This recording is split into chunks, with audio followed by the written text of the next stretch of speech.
A lot of the conversation that Craig Mazin and I had, we would talk through a sequence like that and talk through all the beats. What do we get out of those beats? Why are they important? Well, let's just get that wholesale into the show. I think Neil and I were both excited by the idea that we could actually add a little bit more context to Joel and Sarah's relationship. This is your chance. You keep her alive. So with the show, we could say, okay, what's important in the sequence was like, well, we want to show the bonds of the family. Are there more ways of showing that we couldn't in the game? Because we could take more time, like, let's show them waking up, let's show them having breakfast, Sarah going to school, Sarah going to get her dad's watch fixed. We shared a lot of the concept art from the original game and the remake with them, and they used a lot of it very faithfully to make the fans that were playing the game feel like they were being true to the material. If you don't think there's hope for the world, why bother going on? So the beginning of the game was one of the last things we got finalized when we were making Last of Us. For a long time, the plan was to play Joel, not to play as Sarah. And it was like you as Joel would hear a commotion over at your neighbor's house, you would walk over there, you would see they're infected, then you'd head back and grab your daughter and then run. And it felt like I've seen this. And the aha moment when we're having a brainstorm in like one of the design pods was, what if you played as Sarah? Hey. Scoot. It was very important to build the relationship of Joel and Sarah. Here. What's this? Your birthday? To show their characters and what kind of people they are and how they live and relate to each other. You kept complaining about your broken watch. You like it?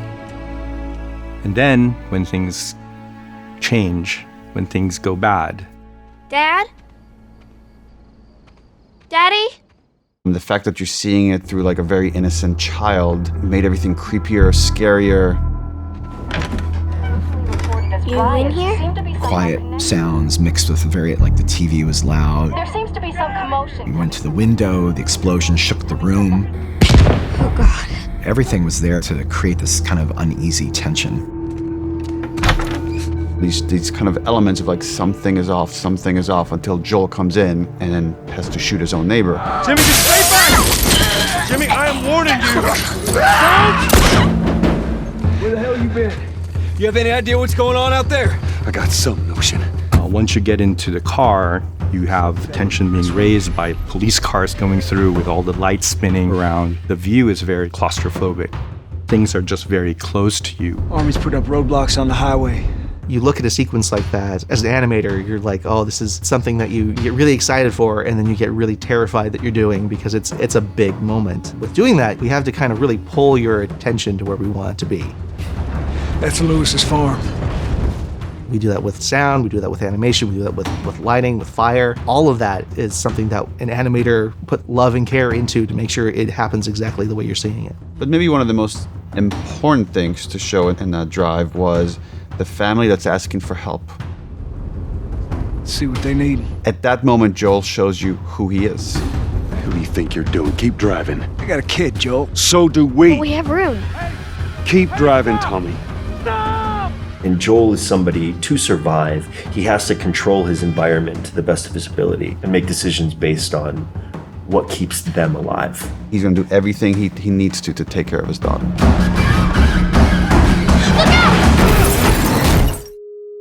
I think about the entire soundscape. Everything after the car crash switches from Sarah's perspective to Joel's perspective, because then it's a father trying to save his kid. Come here, give me your hand. The infected gets closer and closer, and the shadows get longer and longer. This intense light just shines towards you.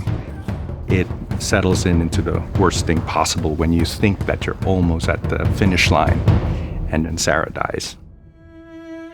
One of the things that I did to keep myself emotionally, and it still gets me emotionally available for that, is I actually, when we temped the sound of Sarah, it was my child. We knew what was going to happen, and so we kind of played into that as it made it worse and worse and worse until it was almost a save, and then it's not. It's okay, baby. We're safe. Got a couple of civilians in the outer perimeter. Please advise. Daddy, what about Uncle Tommy?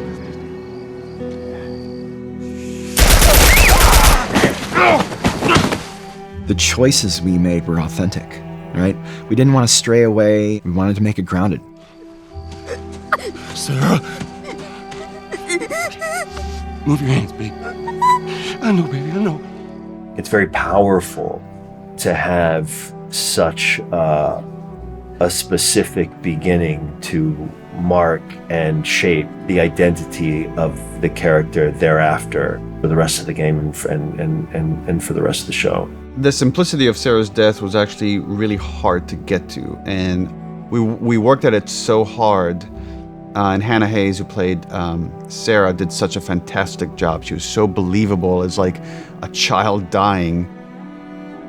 I remember that we had a few crew members that walked off set. They felt it was too much to watch that happen multiple times. We have great actors, Pedro and Nico, just do this heartbreaking job. I love the game version and I love this version. They live equally in my heart.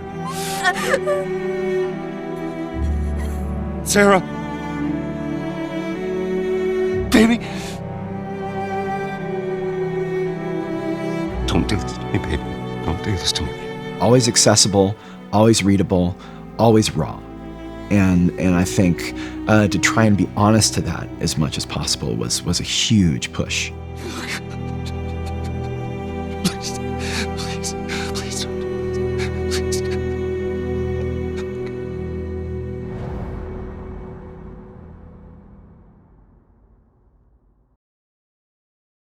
PlayStation